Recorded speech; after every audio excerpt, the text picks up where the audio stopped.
Singa dan harimau merupakan hewan terbesar dan terkuat dari jenis kucing dan mendapat gelar raja di habitatnya. Saat ini, banyak disinformasi yang tersebar luas dan berdampak sangat mendiskreditkan dan terkesan terlalu merendahkan kemampuan satu pihak. Sedangkan, pihak yang berseberangan terlalu dilebih-lebihkan kemampuannya.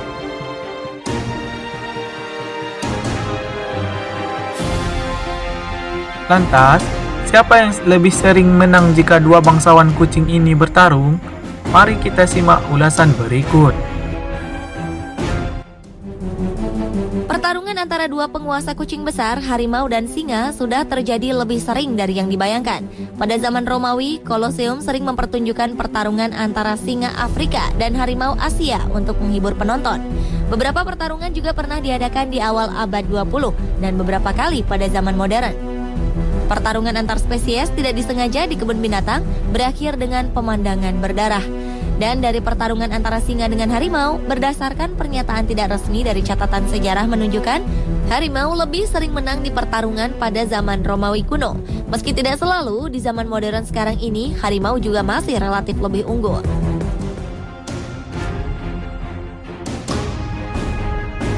On the Spot mengklaim, harimau lebih sering menang dalam pertandingan pada zaman Romawi kuno. Mengutip catatan tidak resmi yang sumbernya entah dari mana. Saat pertarungan, pada zaman Kolosium Roma, ada istilah yang disebut dengan bestias, atau pertunjukan berdarah yang melibatkan hewan-hewan di dalamnya.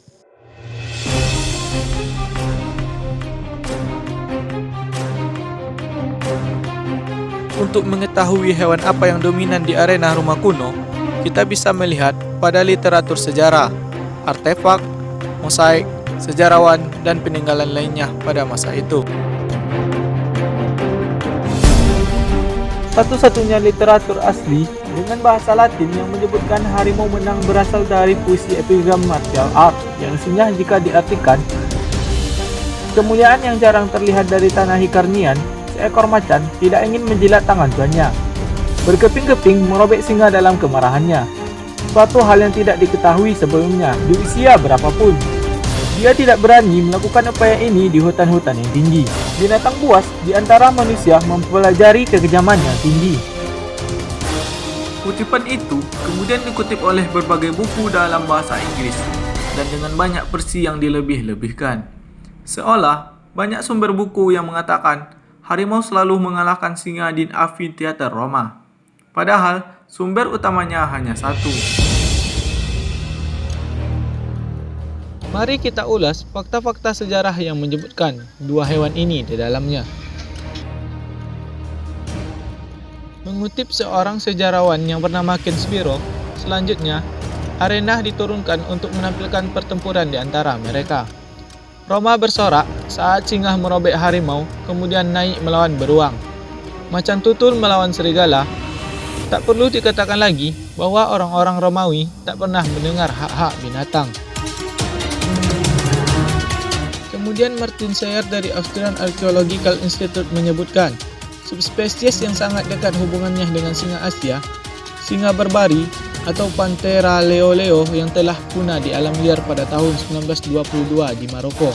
Hewan ini, singa berbari, telah menjadi hewan dominan dalam olahraga berdarah di arena Roma.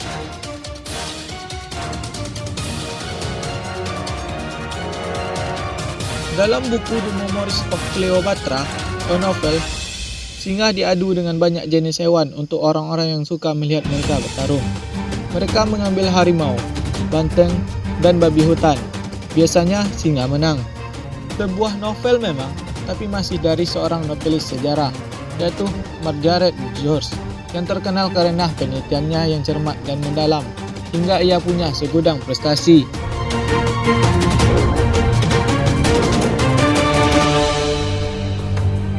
Dan dari situs layar web, situs yang mempunyai lebih dari 200 halaman yang mengkhususkan meneliti harimau menyebutkan, meskipun penampilan terakhir yang diberikan oleh filem, harimau sebagian besar tidak berhasil di daerah gladiator. Singa lebih populer karena mereka menampilkan tampilan pertarungan yang sangat baik, sedangkan harimau secara mengejutkan enggan untuk masuk ke medan perang. Ditempatkan dengan singa, harimau lebih sering menyerah dan mundur. Jadi, Dari penelitian, para sejarawan menemukan fakta bahwa singa lebih sering menang atas harimau di arena gladiator Roma. Mari kita beralih ke buku sejarah yang sempat merekam dua hewan ini bertarung. Dalam buku The Pestal or A Tale of Pompeii yang dibuat oleh Thomas Gray, yang merupakan seorang sejarawan dan penyair dan telah berkunjung ke berbagai tempat termasuk Italia, mendeskripsikan dalam bukunya pertarungan antara singa dan harimau seperti berikut. Seekor harimau muncul di arena. Singa dengan seketika memulihkan keganasannya. Aumannya yang keras dan dalam terdengar seperti petir. Harimau datang melompat ke arahnya, tetapi langsung disambut oleh singa yang rakus. Kontes itu sengit, tetapi singkat. Sekarang, mereka tampak seperti dua pegulat yang tegak dan berpelukan erat dalam perjuangan putus asa mereka. Singa terlihat berdiri di atas harimau yang sujud. Giginya terkubur di tenggorokannya, dari mana dia jelas-jelas menghabiskan darahnya. Bisa kita lihat betapa miripnya gambaran yang ia tuliskan dari masa lalu dengan video-video dari masa kini. Seakan hewan-hewan ini tidak pernah berubah meski zaman telah berganti. Lanjut. Dalam buku berjudul Cove Axel of Atlantis menyebutkan, harimau yang dirantai adalah kejahatan, suatu pelanggaran terhadap tatanan alam yang hanya dapat didekati oleh Palantan atau Roma si Raja Malam, di mana singa adalah raja binatang buas dan juga binatang buas yang disukai raja. Aura harimau lebih ketimuran dan eksotis. Dari buku Multi-Party Ligation, The Strategic Contest menjelaskan, atau lebih seperti Roma Colosseum, tempat di mana singa hampir selalu menang. Sedangkan buku The Book of Beasts menjadi terjemahan dari bestiari Latin abad ke-12 menyatakan, Leo singa, binatang buas terkuat, akan menentang siapapun. Nama singa atau Leo telah diubah menjadi bahasa Latin dari akar bahasa Yunani. Karena ini disebut Leon dalam bahasa Yunani, tetapi ini adalah nama yang kacau, sebagian rusak. Karena Leon juga telah diterjemahkan sebagai raja dari bahasa Yunani ke bahasa Latin. Karena fakta bahwa ia adalah pangeran dari semua hewan. Singa bangga dengan kekuatan kodratnya sendiri. Tidak tahu bagaimana cara membaur keganasannya dengan semua orang, tetapi seperti raja, dia memiliki banyak istri yang berbeda. Selanjutnya, dalam buku US News and World Report volume 130 halaman 42 tertulis, segerombolan anjing selalu mengalahkan kawanan rusa. Beruang bertahan dengan banteng, dan singa biasanya menghabisi harimau. Tetapi bahkan tandukan badak yang ganas tidak bisa menembus kulit gajah yang tebal. Dalam buku Blackwood Edinburgh Magazine volume 27 tertulis bahwa sampai akhir kematian kita akan melihat singa dengan perasaan hormat yang paling mendalam. Tidak ada orang yang meragukan keberaniannya di dunia kuno, dan orang-orang Romawi menganggapnya seekor binatang yang berani dan mulia. Di dalam buku The World of Edward Leighton Bulwer volume 1 menyebutkan, saya telah melihat tidak ada binatang yang lebih buas selain singa, bahkan di amfiteater Roma.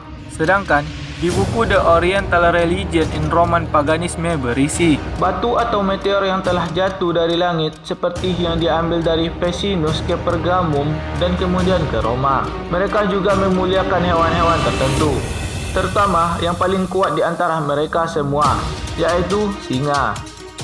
Cicero atau Marcus Tullius Cicero merupakan salah satu orang berpengaruh pada masa Romawi. Cicero menyebutkan singa tunggal memenangkan 211 pihak di antara Marigiani Romawi. Hal ini tertulis di dalam buku berjudul The London Encyclopedia or Universal Dictionary of Science, Art, Literature, Practical Mechanics volume 4. Tapi, kesalahan informasi sudah terlanjur menyebar. Orang lebih suka hanya mengutip sumber informasi populer dibanding mencari sumber info lainnya yang lebih akurat, seperti yang ada pada channel-channel berikut. Oh ya, kabarnya pertandingan singa dan harimau juga kerap digelar di zaman dulu loh, di saat pertandingan gladiator di Colosseum, seperti yang diungkapkan oleh seorang kurator di Bronx. Dan ketika itu, biasanya orang-orang akan lebih mengandalkan harimau daripada singa, Sobat Fiskal. Menurut William Burgess, kurator di Bronx, pada zaman dahulu kala, biasanya lebih banyak orang bakal mendukung harimau. Meski tidak ada bukti tertulis siapa yang paling sering menang, Sebuah lukisan kuno menunjukkan bahwa pemenangnya adalah harimau. Video dari dua channel tadi memilih mengutip seorang kurator dari Bronzo yang bernama William Bridges. Jelas, di sini sumber informasi yang mereka ambil berasal dari tempat yang sama. By the way, foto William Bridges yang dipajang si Mas dalam videonya ini salah orang. Menurut William Bridges, kurator di Bronzo, William Bridges ini jelas merupakan seorang pengarang, penulis, dan konsultan organisasi Amerika. Dan tidak disebutkan kalau dia pernah menjadi seorang kurator di Bronzo. Sedangkan orang dengan nama sama tetapi berbeda profesi. William Bridges seorang kurator di Bronzo sekaligus penulis berbagai buku tentang hewan dan kebun binatang. Juga menyebutkan dalam bukunya, pertarungan antara singa dan harimau, taruhan biasanya disukai harimau pada zaman Romawi. Sedangkan Bronzo sendiri adalah salah satu kebun binatang yang terletak di New York City dan merupakan kebun binatang metropolitan terbesar di Amerika Serikat. Sangat jauh dari Italia ataupun Roma. Poinnya, kenapa mereka lebih mengutip seorang penjaga dan pengawas sebuah kebun binatang dibanding mengutip seorang sejarawan seperti Ken Spiro yang jelas ahli dalam bidangnya dan telah meneliti fakta yang terjadi di masa lampau? Apa karena kurator dari Bronzo itu berpendapat harimau selalu menang di Colosseum Roma? Atau karena kurangnya riset dan hanya menyalin informasi populer untuk disajikan pada publik yang tidak tahu apa-apa? Tuliskan jawabanmu di kolom komentar. Kita lanjut pembahasannya. sebuah lukisan kuno menunjukkan bahwa pemenangnya adalah harimau. Selain mengutip kurator dari Bronzo, channel ini juga menyebutkan adanya lukisan kuno yang menyebutkan harimau menang atas singa. Lantas, di mana lukisan kunonya? Apakah lukisan ini? Jelas tidak, karena ini merupakan lukisan digital yang mungkin dibuat oleh seorang penggemar. Bicara soal lukisan kuno, itu berarti merujuk pada benda-benda dan artefak sejarah. Mari kita ulas. Sebuah mosaik besar, singa menyerang harimau rusak parah. Mosaik ini ditemukan dari peninggalan puing-puing kota bersejarah Pompei. Pompei sendiri merupakan salah satu peradaban awal Romawi yang terletak di daerah Campania, Italia. Kota pada zaman Romawi kuno ini hancur oleh letusan gunung Vesuvius pada 79 Masehi. Jelas ini merupakan salah satu artefak tertua dari Roma. Dan dari peninggalan kota yang sama, ditemukan gambar singa yang rusak di dinding selatan kubikulum, 28 di sudut tenggara atrium.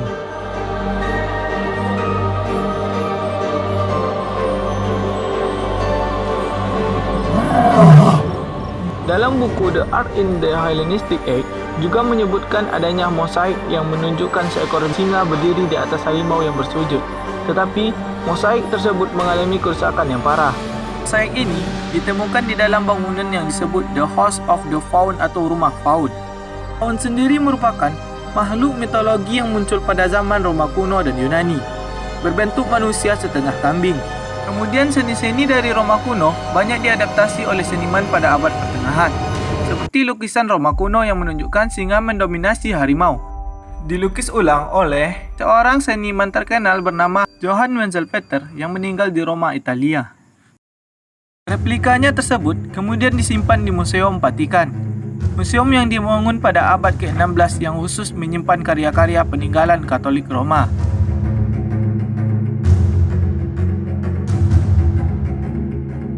Anehnya, sebuah blog juga menunjukkan lukisan yang sama dengan lukisan sebelumnya dan mengklaim itu adalah lukisan karya Raden Saleh, pelukis legenda dari Indonesia yang pernah belajar ke Eropa. Bagaimana menurutmu? Apa ini sebuah kesalahpahaman? Atau memang lukisan Raden Saleh yang terinspirasi dari karya Johann Wenzel Peter? Tulis di kolom komentar.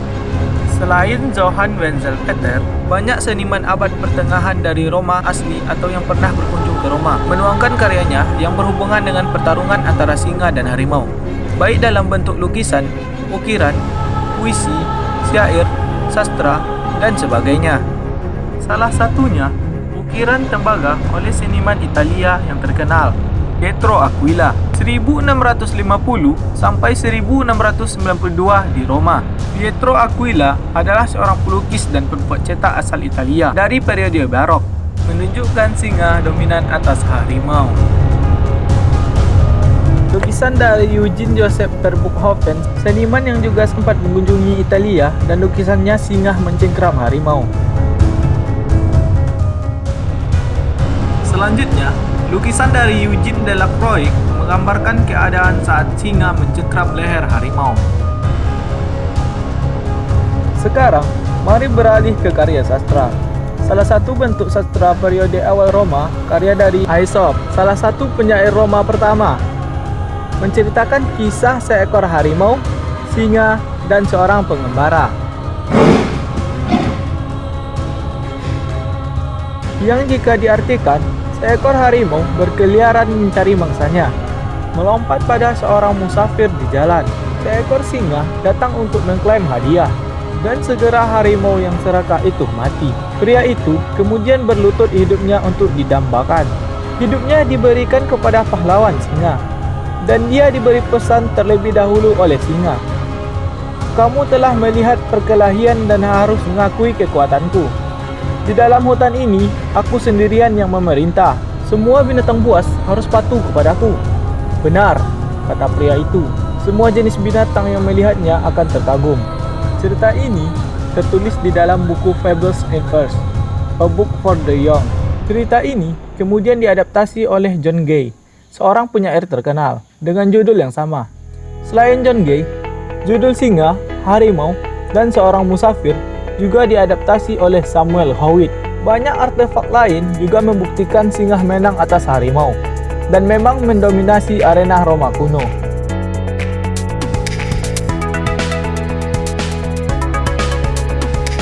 Oke guys, sampai di sini dulu pembahasannya. Video singkat ini hanya sebagian dari data yang ada tentang hasil pertarungan antara singa dan harimau di arena gladiator Romawi. Yang jelas, lebih banyak dimenangkan oleh singa ya. Jika kita membuka sumber yang lebih luas dan mendalam, kita dapat menemukan kebenaran. Banyak disinformasi yang beredar karena orang-orang yang ingin mencoba mengubah sejarah dan menyembunyikan kebenaran. Tapi, kebenaran tidak dapat disembunyikan pada akhirnya. Ini masih fakta yang terjadi di arena Romawi. Masih banyak hal-hal yang disembunyikan di era modern. Oke, jika kamu suka dengan video seperti ini, like, komen, dan share. Jangan lupa subscribe dan nyalakan loncengnya, agar kamu tak ketinggalan video selanjutnya. Sampai jumpa!